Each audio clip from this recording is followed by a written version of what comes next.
大家好，今天给大家分享糖醋排骨简单又好吃的做法，色泽红亮，酸甜适口，大人和孩子都特别的喜欢。教你糖和醋的一个黄金比例，保证比饭店的还要好吃。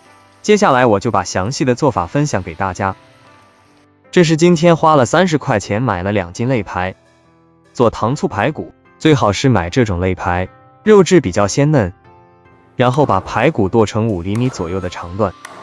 这一步也可以交给摊主处理。全部剁好后装入一个大盆中，往里面加入1勺面粉，用手给它抓拌1分钟。面粉有很强的吸附力，可以洗掉排骨上面的血水和杂质。抓至沾手后，再加入清水，把排骨清洗干净。看一下，清洗出来的水非常的浑浊。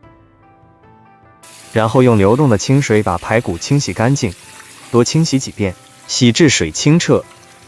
洗干净后倒入漏勺中，控干水分。接下来准备30克生姜切成片，切好后放入盘中备用。适量的大葱斜刀切成片，放入2颗八角，然后把洗干净的排骨放入锅中，倒入清水。没过排骨就可以，加入适量的姜片、葱片，加少许的料酒去腥，然后开大火把水烧开。烧开后再用勺子打掉上面的浮沫。继续把排骨煮2分钟左右，把排骨里面的血水彻底的煮出来。焯水2分钟后，把排骨捞出来，然后放入温水中，洗去排骨表面残留的浮沫和残渣。这里一定要用温水来清洗，用凉水洗排骨吃起来会口感发柴。清洗干净后捞出控水。接下来小碗中加入1勺料酒，再加入2勺生抽，加入3勺冰糖，用冰糖烧出来的排骨口感更加的柔和。最后加入4勺香醋，没有香醋可以用陈醋，不建议用白醋，因为白醋酸度比较高。这是我们做一份排骨的用量，醋和糖、生抽、料酒的比例是4:3:2:1，用这个比例做出来的糖醋排骨酸甜适中，非常的好吃。接下来锅中加入少许的食用油，加入少许的冰糖。我们先来炒一个糖色，用勺子把冰糖敲碎，用糖色做出来的糖醋排骨颜色会更加的红亮。开小火慢慢的把冰糖熬至融化，千万不能用大火，否则容易炒糊了。用勺子不停的搅拌，使糖液受热更加的均匀。最后把糖液炒到枣红色，开始起泡的时候就可以了。然后把排骨倒入锅中，给它快速的翻炒均匀，让排骨都能均匀的裹上一层糖色。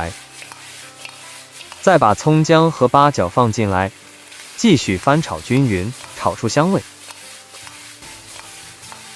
炒香后加入适量的开水，如果加凉水，一冷一热排骨就会发柴，水的量没过排骨就可以了。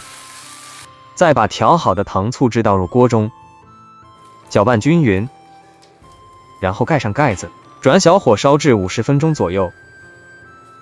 中途我们打开盖子，把里面的葱姜和八角都加出来，因为这些香料的香味基本都释放出来了。再加入少许的食盐调味，继续盖上盖子，把排骨烧熟。好了，时间到，煮的差不多了。然后我们开大一点的火，把汤汁收浓稠一点。亲爱的朋友们，如果你觉得我的视频对你有帮助的话，麻烦伸出你发财的手给我点个赞，感谢大家的支持和鼓励。快出锅的时候，我们再加入1勺香醋，因为前面加的醋经过高温已经挥发掉了一部分，所以出锅之前再加入醋可以保证它的酸味。这个汤汁也不需要收得太干，带一点汤汁吃起来更加的入味。好了，出锅装入盘中，一道非常好吃的糖醋排骨就做好了。最后再撒上一点白芝麻增香。这样做的排骨颜色红亮，酸甜适口，大人孩子都特别喜欢。请记住我们的醋糖比例是4:3:2:1，保证吃一次就忘不了。有感兴趣的朋友就收藏起来试试吧。